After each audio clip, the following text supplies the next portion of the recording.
അസ്സലാമു അലൈക്കും വറഹ്മത്തുള്ളാഹി വബറകാതുഹു. ബിസ്മില്ലാഹി വൽഹംദുലില്ലാഹ് വസ്സലാത്തു വസ്സലാമു അലാ അശ്റഫി റസൂലില്ലാഹ് വഅലാ ആലിഹി വസഹ്ബിഹി അജ്മഈൻ അൽ ഫായിസീന ബിറളില്ലാഹി അമ്മാ ബഅദ്. പ്രിയമുള്ള ഉമ്മമാരെ, ഉപ്പമാരെ, സഹോദര സഹോദരിമാരെ, അൻവാറെ ഫദറിന്റെ വളരെ വേണ്ടപ്പെട്ട മഹബീങ്ങളെ, അല്ലാഹു സുബ്ഹാനഹു വ തആല നമുക്ക് നാമുമായി ബന്ധപ്പെട്ടവർ, കമന്റിലൂടെ സന്തോഷങ്ങൾ പറയുന്നവർ, കൽബ് നിറച്ച് ദുആ ചെയ്യുന്നവർ, നമ്മുടെ ക്ലാസ് മജ്‌ലിസ് മുടങ്ങാതെ കേൾക്കുന്നവർ, പഠിക്കുന്നവർ, മറ്റുള്ളവർക്ക് ഷെയർ ചെയ്തു കൊടുക്കുന്നവർ, എല്ലാ മുഹബീങ്ങളും അള്ളാഹു എല്ലാവർക്കും ഖൈറും ബർക്കത്തും നൽകട്ടെ. അള്ളാഹുവിൻ്റെ പൊരുത്തം ഇരുലോകത്ത് നൽകട്ടെ. നമ്മുടെ രോഗങ്ങൾ, പ്രയാസങ്ങൾ, കടങ്ങൾ എല്ലാം നീക്കി അള്ളാഹു ഫറഹ് സുറൂർ പ്രദാനം ചെയ്യട്ടെ. മരിച്ചുപോയ നമ്മുടെ വേണ്ടപ്പെട്ട എല്ലാവരുടെയും ഖബർ റാഹത്തിലും സന്തോഷത്തിലുമാക്കട്ടെ. ആമീൻ യാ റബ്ബൽ ആലമീൻ. അൽഹംദുലില്ലാഹ്. പ്രിയപ്പെട്ടവരെ, പരിശുദ്ധമായ മുഹറം മാസത്തിന്റെ 29ന്റെ ഏറ്റവും പ്രഗത്ഭമായ പകലിലാണ് നമ്മൾ ഒരുമിച്ച് കൂടിയിട്ടുള്ളത്. ഇന്ന് ഒരുപക്ഷെ മഗ്‌രിബോടെ മുഹറം മാസം സലാം പറഞ്ഞു പിരിയും. സഫറിന്റെ പിറ കണ്ടാൽ അപ്പോൾ നമ്മുടെ മുന്നിലുള്ള അവസാനത്തെ മണിക്കൂറുകൾ അൽഹംദുലില്ലാഹ് റാഹത്തായി ഉപയോഗപ്പെടുത്തണം. ഇന്ന് കഴിവിന്റെ പരമാവധി നിസ്കാരം ഒന്ന് ശ്രദ്ധിച്ചു കൊടുക്കുക, കഴിവുപോലെ ഖുർആൻ ഓതുക, ദിക്റുകൾ നമ്മൾ ബന്ധപ്പെടുക, അതേപോലെ തന്നെ സ്വലാത്തുകൾ, അതേപോലെ തന്നെ ദുആകൾ. കൽബ് തുറന്നിട്ട് അള്ളാഹുവിനോട്, പടച്ചവനെ ഈ മുഹറം മാസത്തിൽ എല്ലാ ഖൈറും എനിക്ക് വേണം, എല്ലാ ശർറിനെ തൊട്ടും കാവൽ വേണം, എല്ലാ തെറ്റുകളും മാപ്പാക്കണേ റബ്ബേ എന്ന് പറഞ്ഞ് കൽബ് തുറന്ന് അള്ളാഹുവിനോട് തൗബ ചെയ്യേണ്ട ഏറ്റവും പ്രഗത്ഭമായ മൂമെന്റാണ്. ആ മൂമെന്റിൽ വളരെ സജീവമായി അൽഹംദുലില്ലാഹ് നമ്മൾ അള്ളാഹുവിനോട് തേടിക്കൊണ്ടിരിക്കണം, പ്രത്യേകം പരിഗണിക്കണം. അൽഹംദുലില്ലാഹ്. പിറ കണ്ടാലോ, സഫർ മാസത്തിന്റെ ആദ്യത്തെ രാവായാൽ നമ്മൾ എന്തെല്ലാം കാര്യങ്ങളാണ് ചെയ്യേണ്ടത്? താഴെ കമന്റ് ബോക്സിൽ നോക്കിയാൽ നമുക്കതിൻ്റെ ലിങ്ക് കാണാൻ കഴിയും. എന്തൊക്കെ കാര്യങ്ങളാണ് സഫർ മാസത്തിൽ നമ്മൾ പ്രത്യേകം ശ്രദ്ധിക്കേണ്ടത്? സഫർ മാസം അതിൻ്റെ പ്രത്യേകതകൾ എന്തൊക്കെയാണ്?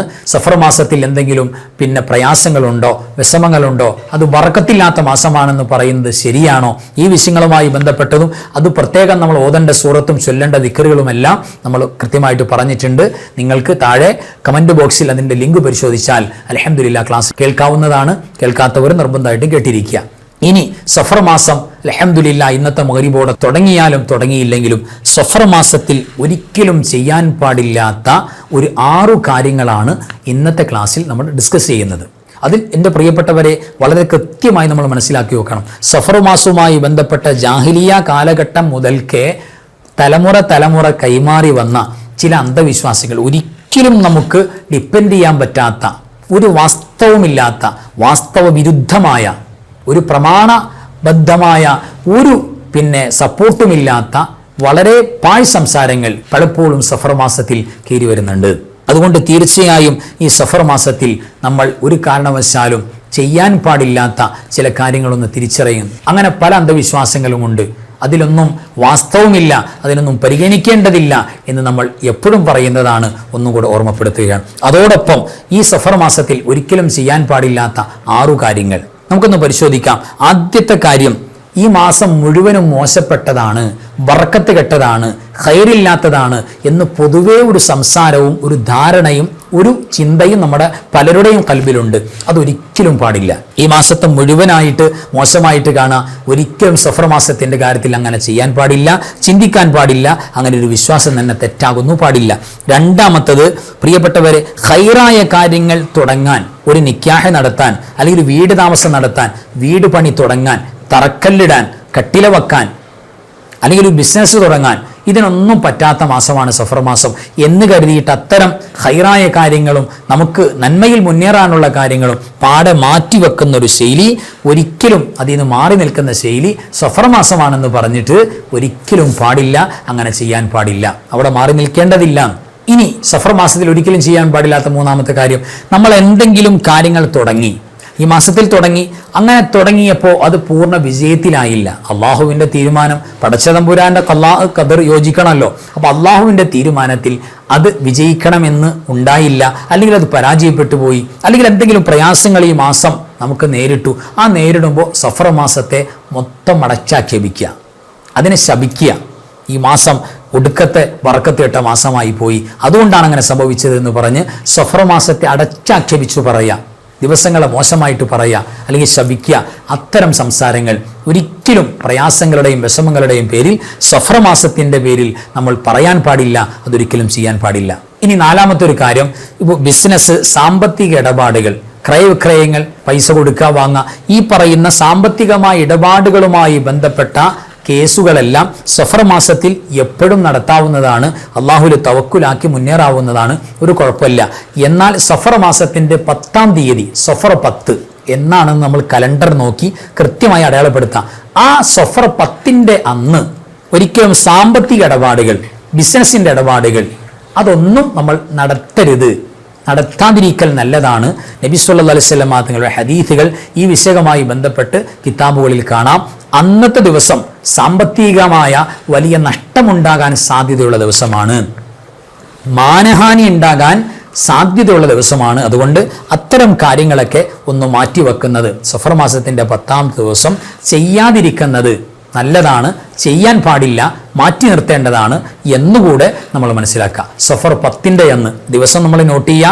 ആ ദിവസത്തിൽ കച്ചവട ബിസിനസ്സുമായി ബന്ധപ്പെട്ട സാമ്പത്തിക ഇടപാടുകൾ അതൊരിക്കലും ചെയ്യേണ്ടതല്ല, മാറ്റി വെക്കേണ്ടതാണ്. അതിൽ പല നഷ്ടങ്ങളും സംഭവിക്കും എന്ന് കാണാം. അപ്പോൾ ആ ദിവസത്തെ നമ്മൾ പേടിച്ചിരിക്കണം എന്നല്ല, ആ ദിവസത്തെ നമ്മൾ പ്രത്യേകം ഒന്ന് നോട്ട് ചെയ്തേക്കാം. അത്യാവശ്യമല്ലെങ്കിൽ ആ ദിവസത്തിൽ സാമ്പത്തിക ഇടപാടുകളൊന്നും മാറ്റിവെക്കുക, ഒന്ന് പരിഗണിച്ചു കൊടുക്കുക, അത് പ്രത്യേകം ശ്രദ്ധിക്കേണ്ടതാണ്. ഇനി 5-മത്തെ ഒരു കാര്യം, സഫർ മാസത്തിൻ്റെ ലാസ്റ്റ് ബുധൻ ശക്തമായ നെഹ്സുള്ള ദിവസമാണ്. സഫർ മാസത്തിലെ അവസാനത്തെ ബുധൻ നമ്മളൊന്ന് അടയാളപ്പെടുത്താൻ കലണ്ടർ നോക്കിയിട്ട് ആ ദിവസത്തിൽ വലിയ നെഹ്സുണ്ട്. ആ ദിവസം നല്ല കാര്യങ്ങൾ, പ്രത്യേകിച്ച് വീട് താമസം, അതേപോലെ തന്നെ നിക്കാഹിൻ്റെ ചടങ്ങുകൾ, അതേപോലെ തന്നെ വീടിൻ്റെ താമസം തുടങ്ങുക, അതേപോലെ തന്നെ വീടിൻ്റെ തറക്കല്ലിടുക, അതേപോലെ കട്ടില വെക്കുക, അതേപോലെ തന്നെ ഒരു ബിസിനസ് തുടങ്ങുക, ഒരു സ്ഥാപനം തുടങ്ങുക, ഒരു പുതിയ വാഹനം വാങ്ങുക, ഈ പറയുന്ന പരിപാടികളൊക്കെ കഴിവിൻ്റെ പരമാവധി മാറ്റിവെക്കുന്നത് നല്ലതാണ്. സഫറിൻ്റെ അവസാനത്തെ ബുധനാഴ്ച നമ്മൾ കലണ്ടർ നോക്കി അടയാളപ്പെടുത്താം. ആ ദിവസത്തിൽ അത് ചെയ്യാൻ പാടില്ല, അല്ലെങ്കിൽ അത് നെസ് ഒരു ബറക്കത്ത് ശൂന്യമായതായതുകൊണ്ട് അത് മാറ്റിവെക്കൽ നല്ലതാണ് എന്നുകൂടെ ഉലമാക്കൾ പറഞ്ഞിട്ടുണ്ട്. അതിനൊന്ന് പരിഗണിച്ചു കൊടുക്കാം. ഇനി 6-മത്തെ ഒരു കാര്യം, പരിശുദ്ധമായ മുഹറം മാസം തീർന്നല്ലോ, പോരിശയുള്ള മാസമാണ്.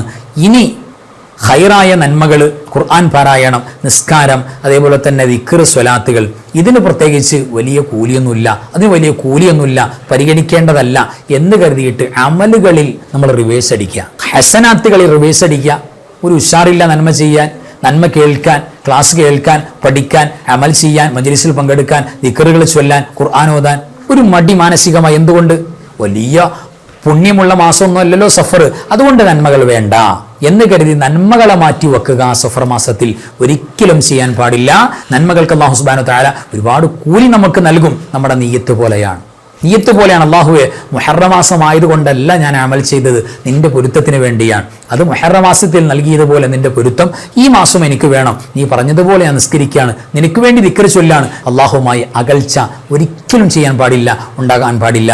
അത് പ്രത്യേകം ശ്രദ്ധിക്കേണ്ടതാണ്. അപ്പോൾ സഫർ മാസം നമ്മൾ വിചാരിച്ചതുപോലെ എല്ലാ അന്ധവിശ്വാസങ്ങളെയും പിന്നാലെ പോകാൻ പാടില്ല. എന്നാൽ നമ്മൾ ശ്രദ്ധിക്കേണ്ട പ്രധാനപ്പെട്ട ചില കാര്യങ്ങളുണ്ട്. ഒരിക്കലും ചെയ്യാൻ പാടില്ലാത്ത ഈ 6 കാര്യങ്ങൾ ഒന്ന് പരിഗണിച്ചു കൊടുക്കുക. അല്ലാഹു സുബ്ഹാനഹു വ തആല ഈ മാസത്തിൻ്റെ എല്ലാവിധ ഖൈറും ബറക്കത്തും നിഅമത്തും റാഹത്തും നമുക്ക് പ്രദാനം ചെയ്യട്ടെ.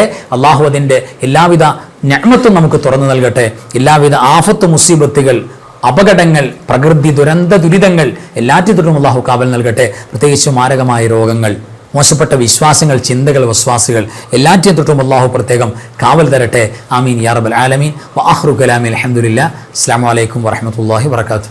ബിസ്മില്ലാഹി മാ ശാ അല്ലാഹ് ലാ ഖുവത ഇല്ലാ ബില്ലാഹ് മാ ശാ അല്ലാഹ് കുല്ലു നിഅമതിൻ മിനല്ലാഹ് മാ ശാ അല്ലാഹ് അൽ ഖൈറു കുല്ലുഹു ബിയദില്ലാഹ് മാ ശാ അല്ലാഹ് ലാ യസ്രിഫു السوء إلا الله بسم الله ما شاء الله لا قوة إلا بالله ما شاء الله كل نعمة من الله ما شاء الله الخير كله بيد الله ما شاء الله لا يصرف السوء إلا الله بسم الله ما شاء الله لا قوة إلا